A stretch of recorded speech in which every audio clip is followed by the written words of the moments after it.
run the race.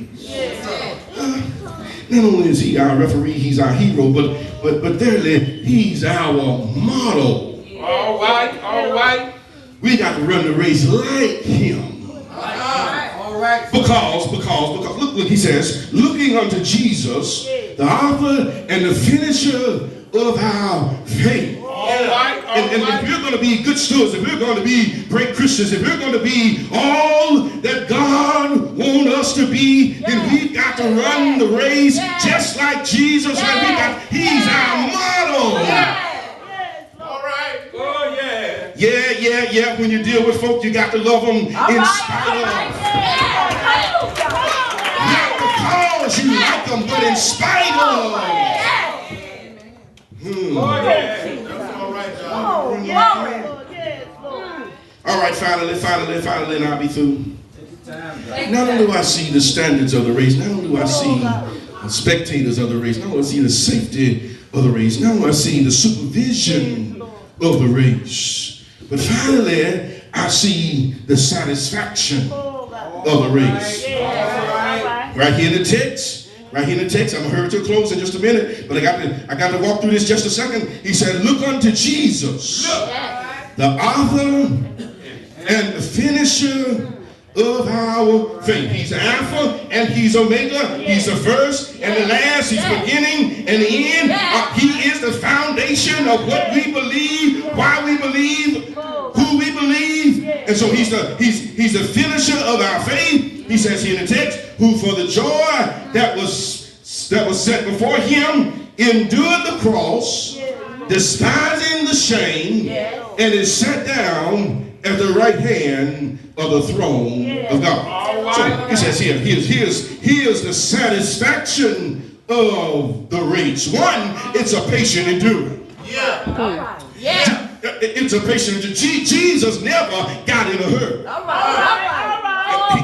He said, look unto Jesus, author, finisher of our faith, who for the joy that was set before him endured the cross. Meaning that Jesus had all of the divine power that he could have snapped his fingers and never went to Golgotha's hill. But just because of who he was, just because of who he is, he said it's a patient enduring, and he lets us know that this race is not always going to be easy. Sometimes there's going to be some ups and some downs, there's going to be some valleys and some hills, there's going to be some mountains that we got to cross, there's going to be some streams we got to cross. But guess what? He said, hold on. There's a patient enduring. He says in the text, he said, who for the joy. That means Jesus never said a mumbling word as they whipped him in his back. He never said a mumbling word as they pierced him in the side. He never said a mumbling word as they nailed his hands to the cross and nailed his feet to the cross. He never said a mumbling word. He said, who for the joy, meaning that he wanted to. He did it because he loved us. And so he said, it's a patient enduring. Meaning that it's not going to happen overnight.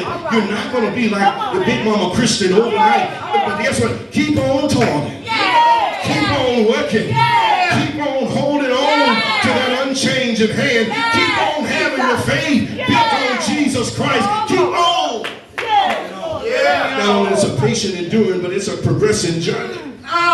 Because he says in the text, he said, who for the joy that was set before him endured the cross, despising the shame. Because he says, look, every round, he says, just like Jacob's ladder, every round goes higher and higher and higher. And what Jesus was trying to show us in this text, that every experience in this Christian life is done to teach us a lesson. And it's incumbent upon us that we ought to learn the lesson he's trying to teach us. That it's not just about going to be handed to us on a silver platter, but sometimes it's a progressing journey. Got to hurry to a close.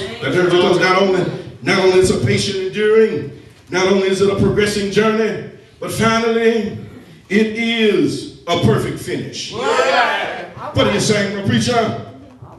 Right here in the text, he said, looking unto Jesus, the author, finisher of our faith, who for the joy that was set before him endured the cross, despising the shame, and is set down at the right hand of the throne of God.